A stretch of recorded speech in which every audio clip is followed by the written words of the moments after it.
All right, guys, we're in for Bain's. Bain's Cape Mountain Whiskey, South Africa. That opened a little too easily. A lot of cool stuff going on with this. Ooh, woo. You know what that reminds me of? This reminds me of Balcones Blue Corn Baby Blue. So this is 100% corn whiskey. South African yellow corn. And they harvest it and then they put it in first fill oak casks, then take it out and put it in another round of first fill oak casks, and then they release it. So this is their first single grain whiskey coming from their distillery. Evidently this distillery, it used to be called, what did they call it? I wrote it down. The James Sedgwick Distillery, dating back to 1886. So this is not necessarily a new thing. But in 2009, they started releasing the Bain's whiskey. So that's still 8 years old they've been doing this. This is a product of master distiller Andy Watts. And I'm trying to get past anything but that super high corn icing and like... So you know when you get an icing that's not cream cheese, which by the way is a mistake. Any icing that's not cream cheese frosting is a mistake. But it's always got this sort of metallic aftertaste to the sugar. I'm getting a little bit of that note just in the smell. But it's all sweet, beautiful lightness. Let's take our first taste.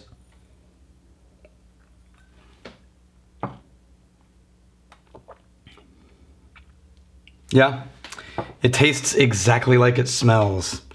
Super mellow, really smooth. A little bit of banana in there. Yeah, now that I say banana, I'm actually going back and I'm getting like a banana sundae. The really rich vanilla ice cream with a banana and then slightly toasted, maybe some little bread wafers, vanilla wafers in there. It's just all pretty, and it's not nearly as sweet as I expected it to be, or as harsh. It's only 40%, so... This is actually reminding me of mellow corn. And I actually don't mind mellow corn, so... Now, I've never been to South Africa. I've always wanted to go. I've had several friends from South Africa. And some musician friends I knew from South Africa. Hey, I'm struggling for nuance on this. I'm just not getting any. Not surprising. But I don't dislike it at all. I don't know that I would pick it as a go-to whiskey to keep on me all the time. But I wouldn't mind using this to introduce new people into whiskey.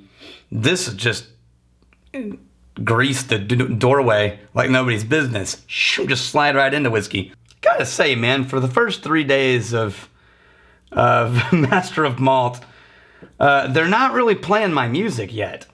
I do enjoy this one, but last year there was a lot of whiskey I would have considered to be in my home turf, and we're just not there yet.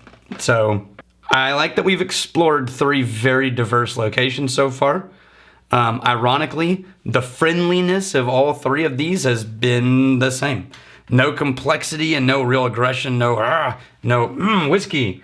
Just kind of like, oh, that's nice. So we're really into the Christmas season with these things. Let's give this one more shot. So Bain's, they aged this for up to, I guess, 3 years.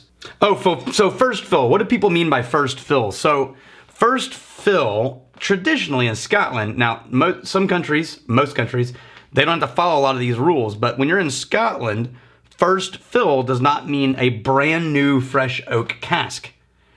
It means it's the first time they've put whiskey in it since they got it from whatever bourbon distillery they purchased it from. So if they are buying barrels from Buffalo Trace that used to hold Buffalo Trace, they're being broken down, palleted, shipped to Scotland. The croupers there rebuild them and then fill them. That's called first fill. Now in Scotland, you can use new oak if you want to. That's totally fine. But traditionally, you end up with first or second fill, and they will actually paint the ends of barrels to tell you which fill each of these barrels is. And so I'm not certain that that's what Bain's is doing, but it's very possible that first fill for them means the same thing it does in Scotland, which is a used bourbon cask being filled with their whiskey for the first time. All right. I can't find anything else in here. So cheers to you guys. Here's to day 4 tomorrow. Until then, may your crazy stay this side of legal and may you return before we have time to miss you. Cheers.